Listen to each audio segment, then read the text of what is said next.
बिस्मिल्लाहिर्रहमानिर्रहीम, अस्सलाम वालेकुम। उम्मीद करता हूँ आप सब लोग खैर वाफ़ियत के साथ होंगे। पाकिस्तान का इस वक्त एक बड़ा हिस्सा तकरीबन चारों सूबे सैलाब की जद में आ चुके हैं, यानी कि 70% इलाका पाकिस्तान का मुकम्मल तौर पे डूब चुका है।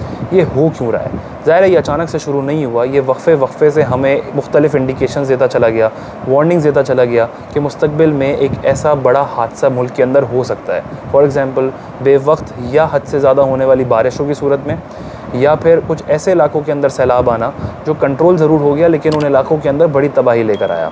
वो भी हमने होते हुए देखा पिछले कुछ सालों के अंदर, लेकिन इन सब चीज़ों को संजीदगी से नहीं लिया गया। स्कूल कॉलेज के टाइम से हमें बताया जा रहा है कि ग्लोबल वार्मिंग कितना बड़ा थ्रेट है और वो किस तरह दुनिया को इम्पैक्ट कर सकता है। अब ये रियलिटी बनकर हमारे सामने आ गया है। जितना न्यूक्लियर वॉर या पेंडेमिक किसी कंट्री को या ग्लोबल थ्रेट नहीं बना हुआ, उससे ज़्यादा क्लाइमेट चेंज ग्लोबल थ्रेट बन गया है, जो ना सिर्फ दुनिया का डायनेमिक्स चेंज कर सकता है बल्कि इकोसिस्टम को भी बदल के रख सकता है। क्लाइमेट चेंज होने की सबसे बड़ी वजह कार्बन लेवल का अर्थ पर इजाफा होना है। जिस तरह से हमारी दुनिया सरमायादारी निज़ाम की तरफ यानी कि कैपिटलिज़म और डेवलपमेंट और इंडस्ट्रियलाइजेशन की तरफ बढ़ती चली गई, उतना ज़्यादा CO2 एटमॉस्फेयर में रिलीज़ किया जाता रहा, जिसका इस्तेमाल हमारी आम ज़िंदगी में फॉसिल फ्यूल्स बर्न करने के लिए होता रहा, जैसे कि कोल बर्निंग, नेचुरल गैस जो हमारी गाड़ियों के लिए और बिजली बनाने के इस्तेमाल में जारी रहीं। जब CO2 यानी कि कार्बन डाइऑक्साइड बाहर फैलता है और सूरज से टकराता है तो ज़मीन पर जो हीट जनरेट करता है, इसको ग्रीन हाउस इफेक्ट भी कहते हैं। और यही हीट जनरेट करने की वजह से ग्लेशियर्स भी मेल्ट होते हैं और फ्रीक्वेंट चेंजेस हमारी वेदर के अंदर भी आती हैं। हमने अक्सर नोट किया है कि जब भी कभी हर साल कभी गर्मियाँ होंगी तो वो भी एक्सट्रीम लेवल पे होंगी, जो हीट वेव आएगा, बारिशें होंगी तो वो भी हद से ज़्यादा होंगी, और सर्दियों का मौसम आएगा तो वो भी एक्सट्रीम लेवल पे आएगा। लेकिन ये क्लाइमेट चेंज सिर्फ टेम्परेचर इंक्रीज़ तक महदूद नहीं है कि बस मौसम बढ़ता चला गया तो वो क्लाइमेट चेंज है, बल्कि ये और भी अपने साथ साथ दीगर मसाइल और प्रॉब्लम्स लेकर आता है जो डायरेक्टली एक मुल्क के लिए बहुत बड़ा ख़तरा साबित होती हैं। जैसे कि वाटर सिक्योरिटी इशूज़ तो खैर ऑलरेडी दुनिया भी फेस कर रही है, पाकिस्तान भी फेस कर रहा है। उसके अलावा फूड सिक्योरिटी इशूज़ जो हैं वो इसकी वजह से क्रिएट हो सकते हैं, क्लाइमेट चेंज की वजह से, जो लीड कर सकते हैं टुवर्ड्स नेशनल सिक्योरिटी थ्रेट। उसके अलावा माइग्रेशन है। अगर माइग्रेशन होगा, जैसे सैलाबी सूरत हाल आई है, वहाँ के लोग अगर माइग्रेट करके उनको उन इलाकों में लेकर आएंगे जहाँ ऑलरेडी लोग मौजूद हैं, लोकल्स मौजूद हैं, ना सिर्फ वहाँ पे आबादी बढ़ती चली जाएगी बल्कि चैलेंजेस भी काम को लेकर और दीगर चीज़ों को लेकर उसमें बहुत ज़्यादा इजाफा होना शुरू हो जाएगा। फूड सिक्योरिटी इशूज़ किस तरह क्रिएट हो सकते हैं? देखें, जिस तरह हमने देखा कि सिंध के अंदर और जनूबी पंजाब के अंदर जो सैलाब आया, फसलें तबाह हो गई। लगभग 1000 एकड़ लैंड पर मुश्तमिल चावल की जो फसल है वो तबाह हुई। मकई, गंदम, खजूर और केले की फसल को भी नुकसान हुआ। बलूचिस्तान से बेतहाशा जो हैं वो फल आते हैं पूरे पाकिस्तान में, उनकी फसल भी तबाह हुई। अब ये जब क्रॉप्स और एग्रीकल्चरल लैंड इतना मुतासर होगा तो फूड शॉर्टेज होने के चांसेस हैं, और जब फूड शॉर्टेज होंगे फूड क्राइसिस आएंगे, और साथ ही साथ जो फूड अवेलेबल है, जो क्रॉप्स अवेलेबल हैं, या जितना भी हमारे पास अभी सामान अवेलेबल है, उसके दाम में भी इजाफा होना शुरू हो जाएगा। नेचर वाइज ये एक जनरल चीज़ है कि इंसान सब कुछ बर्दाश्त कर लेता है, लेकिन एक भूख एक लिमिट तक बर्दाश्त करता है। उसके बाद उसके पास यही हल होता है कि वो बाहर निकले, प्रोटेस्ट करे, धरना करे, जलाओ गिराओ हो, हालात ख़राब हों, और यही फूड क्राइसिस किसी ना किसी तरह से मुल्क के अंदर सिक्योरिटी इशूज़ क्रिएट करेंगे जब कोई ऐसी सूरत हाल क्रिएट होगी। फूड क्राइसिस से, फूड शॉर्टेज से बचने का जो तरीका है वो सिर्फ यही होता है कि हमारे लैंड को, एग्रीकल्चरल लैंड को, 3 चीज़ें बहुत अहम है। नंबर 1, अच्छी सनलाइट मिले। नंबर 2, बारिशें अच्छी हो, पानी की एक्सेसिबिलिटी ज़्यादा हो, और साथ साथ नंबर 3, उसका सॉइल जो है वो सही रहे। लेकिन जब टेम्परेचर फ्रीक्वेंट चेंज होगा, गर्मी ज़्यादा पड़ रही होगी तो वो भी फसल को ख़राब करेगी, बारिशें ज़्यादा होंगी तो वो भी फसल तबाह कर सकती हैं और सैलाब लेकर आ सकती हैं, जिससे सॉइल भी कमज़ोर पड़ सकता है। उसकी सबसे बड़ी मिसाल इस साल पाकिस्तान में जो आम की प्रोडक्शन थी वो 60% तक नीचे गिरी है, और ये भी क्लाइमेट चेंज की वजह से ही हुआ है। अच्छा, ऐसा नहीं है कि पाकिस्तान को इन सब चीज़ों का इल्म नहीं था, बल्कि इस इल्म हासिल करने की कोशिश नहीं की। जर्मन वॉच रिपोर्ट 1999 से ये बता रही है कि पाकिस्तान दुनिया की 20 ममालिक में आता है जो सबसे ज़्यादा क्लाइमेट चेंज पे असर उसके ऊपर पड़ सकता है। बाद में 2005, 2016 मुख्तलिफ रिपोर्ट्स में उन्होंने बताया और टॉप 5 कंट्रीज़ में शुमार करना शुरू कर दिया कि पाकिस्तान अब टॉप 5 कंट्रीज़ में है जो ना क्लाइमेट चेंज अगर हुआ और वहाँ पर कोई ऐसी तबाही मची तो बहुत ज़्यादा नुकसान होगा। और उसके 2-3 रीज़न्स हैं कि पाकिस्तान क्यों सबसे ज़्यादा उसके ऊपर इम्पैक्ट पड़ सकता है क्लाइमेट चेंज का, जिसके अंदर नंबर 1 कि हम एक एग्रीकल्चरल लैंड है, नंबर 2 हम एक थर्ड वर्ल्ड है यानी कि गरीब मुल्क, और नंबर 3 ओवर पॉपुलेटेड कंट्री है।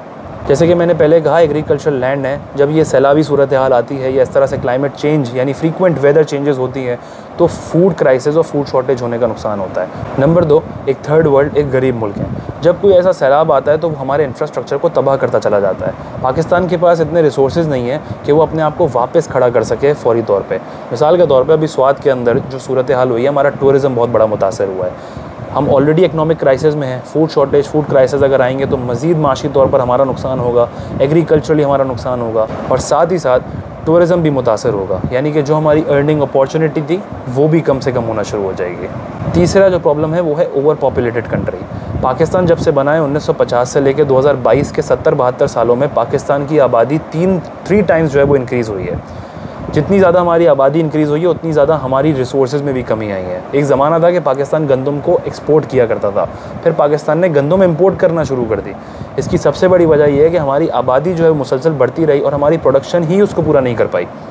ज़ाहिर है हमारी आबादी की ज़रूरियात पूरी करने के लिए हमने इंपोर्ट करना शुरू किया। ये इंपोर्ट जो प्रॉब्लम क्रिएट कर सकता है उसकी प्रॉब्लम ये होगी कि इंपोर्ट बिल में भी इजाफा होगा, जिससे डॉलर भी ऊपर चढ़ सकता है और इन जनरल इन्फ्लेशन भी मुल्क के अंदर आ सकती है, जिसका नुकसान पूरे मुल्क को होगा, हर किस्म की आबादी को होगा। इस सब को मद्देनज़र रखते हुए 2016 के अंदर एक पेरिस एग्रीमेंट हुआ था। उस पेरिस एग्रीमेंट में मुख्तलिफ ममालिक के लीडर्स मौजूद थे, जहाँ पे प्लेज लिया गया था कि हम क्लाइमेट चेंज को कंट्रोल करने की कोशिश करेंगे और कार्बन डाइऑक्साइड एमिशंस को हम कम से कम रिलीज़ करने की कोशिश करेंगे। पाकिस्तान भी उसमें शामिल था। पाकिस्तान ने अपनी रिपोर्ट बना के पेरिस अकॉर्ड में सबमिट की 2018 में और ये बताया कि Pakistan by the end of 2030 कम से कम 300% कार्बन डाइऑक्साइड एमिशन मज़ीद रिलीज़ कर सकता है, यानी कि इंक्रीज़ हो सकते हैं कार्बन डाइऑक्साइड एमिशंस। अगेन ये एक बहुत अलार्मिंग सिचुएशन है पाकिस्तान को देखते हुए, जो बहुत ज़्यादा मुश्किलात पैदा कर सकती हैं। अब सवाल यहाँ पे ये आता है कि क्लाइमेट चेंज को कंट्रोल करने का हल क्या है। मुख्तलिफ रिसर्चर्स और मुख्तलिफ साइंटिस्ट के मुताबिक जो बेस्ट पॉसिबल ऑप्शंस बताए गए कम करने के, ज़ाहिर ख़त्म नहीं किया जा सकता मुकम्मल तौर पे। सबसे पहले हेल्थ सेक्टर और एजुकेशन सेक्टर के अंदर बेतहाशा इन्वेस्टमेंट और उसको ग्रो करने की कोशिश की, उस इंडस्ट्री को ग्रो किया जाए। सबसे ज़्यादा ये कि एजुकेट किया जाए कि वाकई क्लाइमेट चेंज एक ग्लोबल थ्रेट है और ये सबकी ज़िंदगियों पर असरअंदाज हो सकता है। पाकिस्तान के अंदर अनफॉर्चुनेटली इन्वायरमेंटल स्टडीज़ की बहुत कम यूनिवर्सिटीज़ ऑफ़र करती हैं और जो कर भी रही हो तो यहाँ पे जॉब अपॉर्चुनिटीज़ नहीं है कि वो अपनी स्किल का कहीं पर इस्तेमाल कर सके। तीसरा जो हल बताया गया है वो ये है कि पॉपुलेशन कंट्रोल। जब आप तालीम देंगे दोनों जेंडर्स को तो वो पॉपुलेशन कंट्रोल की तरफ भी जाएंगे, क्योंकि आबादी हमारी बढ़ रही है, रिसोर्सेज हमारी कम हो रही हैं। हमें दोनों को बराबर लेकर आना है कि हमारी आबादी की ज़रूरियात, उनकी नीड जो हैं वो कम ना हो। तो पॉपुलेशन कंट्रोल एक तीसरा हल है। चौथा हल है प्लांटेशन की तरफ जाना। जितना ज़्यादा हम प्लांट्स की तरफ जाएंगे, हम दरख्त उगाएंगे, उतना ज़्यादा हमारा फ़ायदा होगा। क्योंकि हमने ये देखा है अब अगर मैं अपने मुल्क की बात करूँ या अपने शहर की बात करूँ तो हमारा शहर जो है वह वसी होता चला गया, लेकिन उसको कवर करने के लिए कुछ नहीं है। दरख्त गिराते चले गए, बड़ी बड़ी इमारतें बनती चली गई। साथ ही साथ हमने देखा कि हाउसिंग सोसाइटीज़ बन रही हैं, इंडस्ट्रीज़ और फैक्ट्रीज़ भी लग रही हैं जो कार्बन डाइऑक्साइड एमिशंस यानी कि कार्बन्स को एटमॉस्फेयर में रिलीज़ कर रही हैं। जब वो सूरज में जाके टकरा रही हैं, हमारा शहर बड़ा होता चला जा रहा है, वो पूरे तरीके से हीट जनरेट कर रहा है और उसको कवर करने के लिए हमारे पास दरख्त नहीं है, हमारे पास प्लांटेशन नहीं है। दरख्त हैं जो कंट्रोल कर सकते हैं कार्बन डाइऑक्साइड को या रिमूव कर सकते हैं, लेकिन हमारे पास उसी चीज़ की सबसे ज़्यादा किल्लत है। तो जितना ज़्यादा ये कार्बन डाइऑक्साइड हम रिलीज़ करते रहेंगे उतना ज़्यादा हमारे ग्लेशियर्स भी मेल्ट होते रहेंगे। और जब ग्लेशियर्स मेल्ट होना शुरू होंगे तो एक टर्म यूज़ की जाती है GLOF, that is glacier lake outburst flood. वो जब बहना शुरू होंगे, रास्ता बनाएंगे अपना पहाड़ों की तरफ से, तो उनको कंट्रोल नहीं किया जा सकता, उनको रोका नहीं जा सकता। जब एक दफ़ा वो आएंगे तो वो पूरे तरीके से तबाही करते हुए जाएंगे, फिर क्या गांव और क्या शहर सब डूबता हुआ नज़र आएगा। बस इसको रोकने का इससे बचने का जो तरीका है वो सिर्फ इतना है कि रियासत के पास इनफ रिसोर्सेज हों कि वो प्रिडिक्ट कर सकें कि ऐसा कुछ होने वाला है। गैब का इल्म बेशक अल्लाह के पास है, लेकिन प्रिडिक्ट किया जा सकता है कि आने वाले वक्त में हम ये सफ़र कर सकते हैं। राइट टाइम पे हम वहाँ के लोकल्स को, वहाँ के मकामी लोगों को माइग्रेट करा दें या उनको इवैक्यूएट कर दें। अगेन इकनॉमिक डैमेज कंट्रोल नहीं होगा इससे, लेकिन जानें बच जाएंगी, क्योंकि जान है तो जहान है। शुक्रिया।